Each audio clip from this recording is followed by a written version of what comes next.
Olá pessoal, vamos lá, meu nome é Alessandro Ferraz e de novo nós vamos ter mais uma lição do dia. Aprendi mais essa.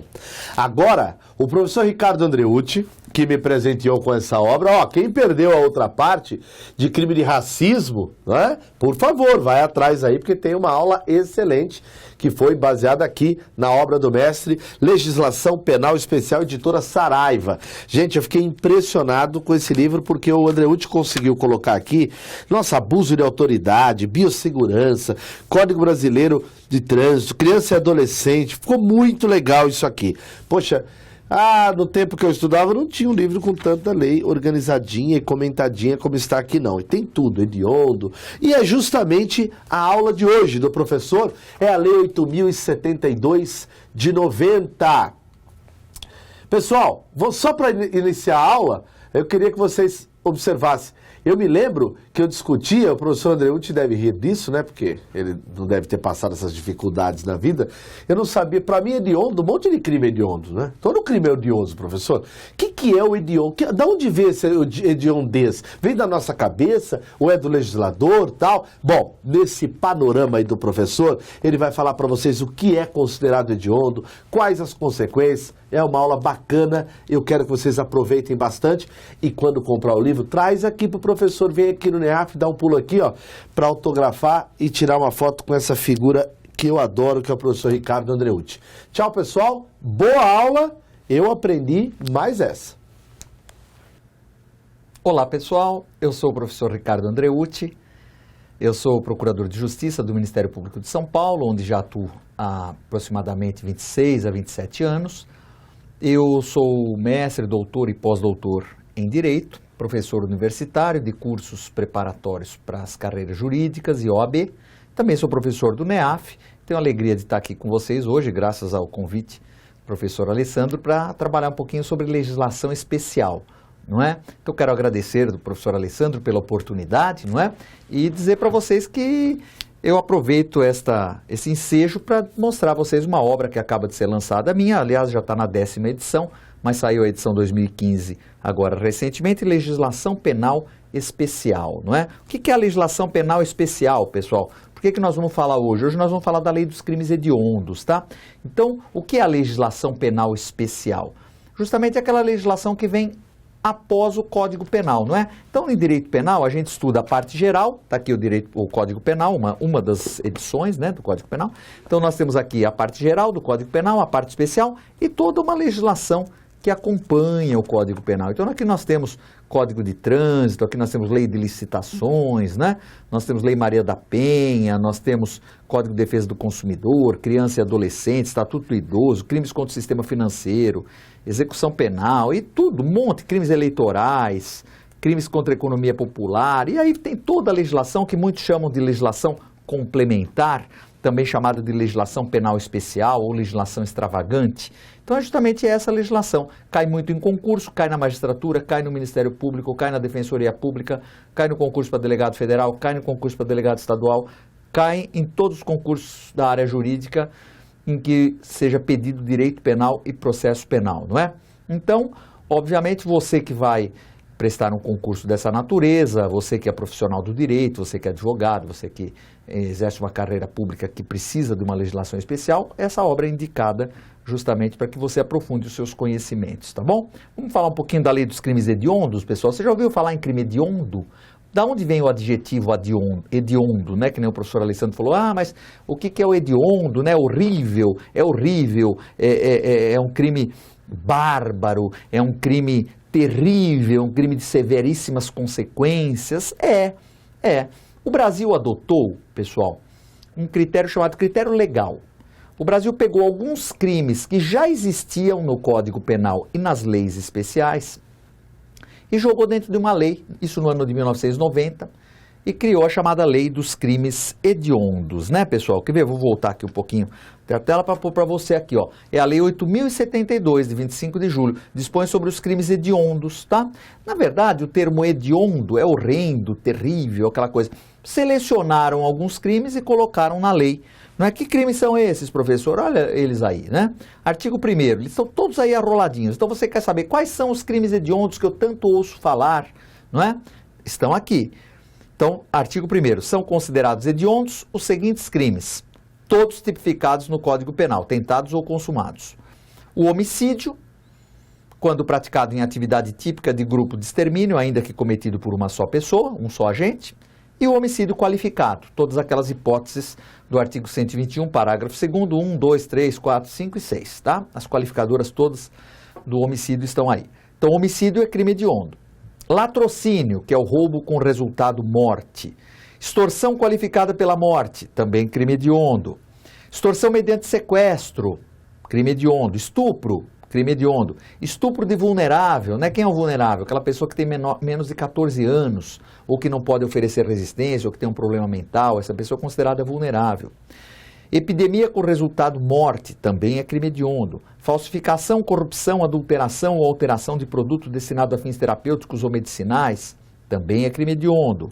Favorecimento da prostituição ou de outra forma de exploração sexual de criança e adolescente ou vulnerável, é crime hediondo e foi inserido mais recentemente esse dispositivo na lei dos crimes hediondos, tá? Então tudo isso é hediondo.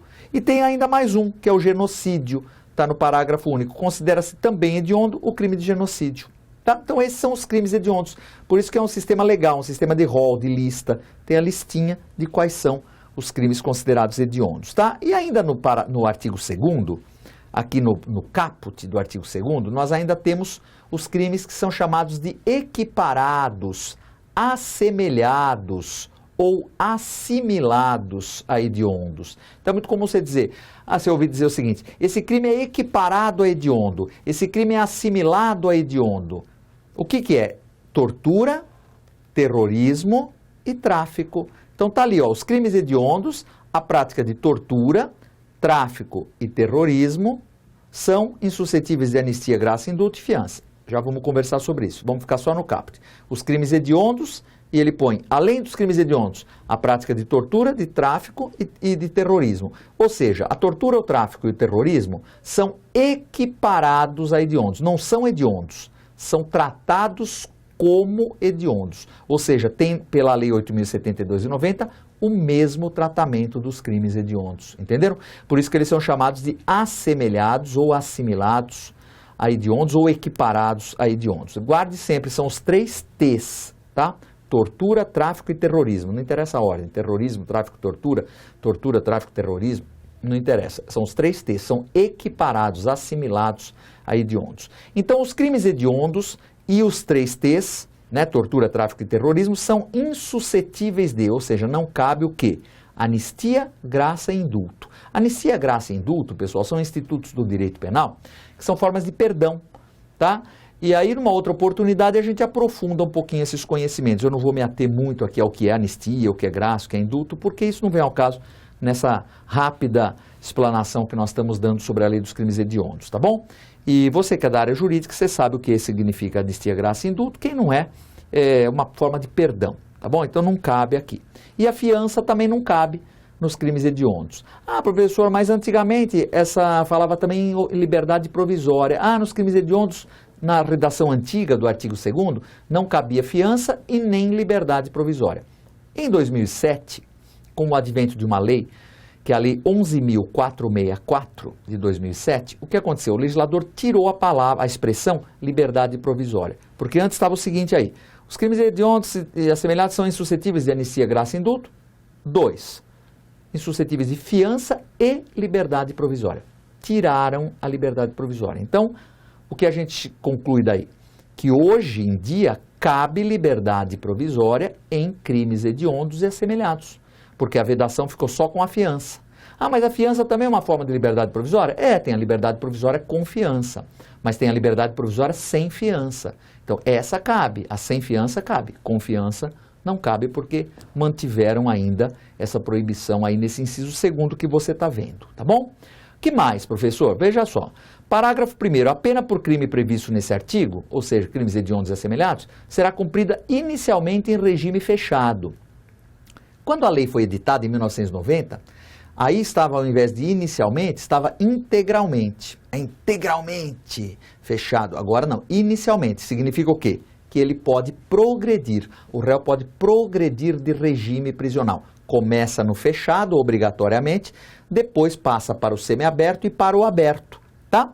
Quando ele passa, vem o parágrafo 2º e diz: a progressão de regime, no caso dos condenados aos crimes previstos neste artigo, dar-se-á após o cumprimento de 2/5 da pena, se o apenado for primário, e 3/5 se ele for reincidente. Então, cumpriu 2/5, começou integralmente, começou inicialmente no regime fechado, cumpridos 2/5 se for primário ou 3/5 reincidente, ele progride para o semiaberto e depois mais 2/5 e 3/5 para o aberto. Tá certo, pessoal? Veja que é muito tranquilo, né? A lei é muito sossegada.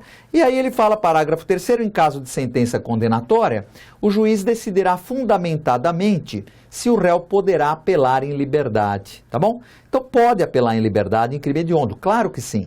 Mas o juiz tem que decidir fundamentadamente, porque o juiz pode achar que é melhor ele ficar preso, e aí o juiz então tem que decretar a custódia cautelar dele, tá? No caso seria uma prisão preventiva, se é que ele já não estava preso preventivamente no curso do processo. E a prisão temporária, que é uma prisão cautelar também, prevista na Lei 7.960 de 89, que é assunto para uma outra aula, tá? A prisão temporária em crimes hediondos e assemelhados, ela tem uma duração de 30 dias, prorrogável por igual período, tá bom? E se for um crime que não é hediondo ou assemelhado, aí a temporária tem 5 dias, prorrogável por mais 5. Nos crimes hediondos e assemelhados, 30 dias, prorrogável por mais 30, tá bom? E o artigo 3º, a União manterá estabelecimentos penais de segurança máxima destinados ao cumprimento das penas impostas aos condenados de alta periculosidade, cuja permanência em presídios estaduais põe em risco a ordem ou incolumidade pública, tá, pessoal? E aí, ó, do artigo 5º para frente, a gente vai dar um saltozinho, depois você lê, tá? São todos artigos que alteraram o Código Penal. Então aí, ó, são todos dispositivos de alteração. O que nos interessa é o parágrafo 4º aqui do artigo 7º e o artigo 8º, que diz assim, parágrafo 4º. Se o crime é cometido por quadrilha ou bando, leia-se hoje em dia associação criminosa, porque não existe mais quadrilha ou bando, tá? O artigo 188 do Código Penal sofreu uma mudança recente pela lei do crime organizado. Então agora, ao invés de bando ou quadrilha, nós falamos associação criminosa. Então, se o crime é cometido por quadrilha ou bando, ainda mantém aí, a lei ainda mantém, mas leia-se associação criminosa, o coautor que denunciá-lo à autoridade, facilitando a libertação do sequestrado, terá sua pena reduzida de 1 a 2/3. Então, isso foi uma alteração que ocorreu no artigo 159, na extorsão mediante sequestro. Você está vendo aqui, ó? Aqui, pronto, consegui pôr o dedo aí, ó. 159, tá vendo? O artigo 159 aqui do Código Penal, tá? O artigo 159 aqui do Código Penal, ele trata do crime de extorsão mediante sequestro. Então, foi incluída aí a delação premiada na extorsão mediante sequestro, porque a extorsão mediante sequestro é um crime hediondo, tá bom? E também no artigo 8º, nós temos aí, será de 3 a 6 anos de reclusão, a pena prevista no artigo 288 do Código Penal, que é a associação criminosa, quando se tratar de crimes hediondos, prática de tortura, tráfico ilícito de entorpecentes e drogas afins. O que ele quer dizer aí? Nos crimes hediondos e assemelhados, se houver associação criminosa, a pena será de 3 a 6 anos. Tá certo, pessoal? E aí, o parágrafo único estende a delação premiada para todos os crimes hediondos e não só para extorsão mediante sequestro. E aí vem o parágrafo único do artigo 8º e diz: o participante e o associado que denunciar à autoridade o bando ou quadrilha, leia-se associação criminosa, possibilitando seu desmantelamento, terá sua pena reduzida de 1 a 2/3. É uma hipótese aí de delação premiada. Aliás, né, a delação premiada é um assunto muito interessante que eu vou vir tratar com você numa próxima oportunidade. Então, finalizando aí, a lei dos crimes hediondos é isso, pessoal, não tem mistério, tá? É sossegadinho, é uma lei pequena, depois você pode dar uma lida em casa com tranquilidade, no seu trabalho, veja, quando você tiver tempo, dá uma lidinha lá e se precisar de um aprofundamento, não se esqueça, leve consigo a nossa obra Legislação Penal Especial, editora Saraiva, tá bom? Uma alegria estar aqui com você, espero que você tenha aprendido então mais esse ponto da nossa matéria. Obrigado.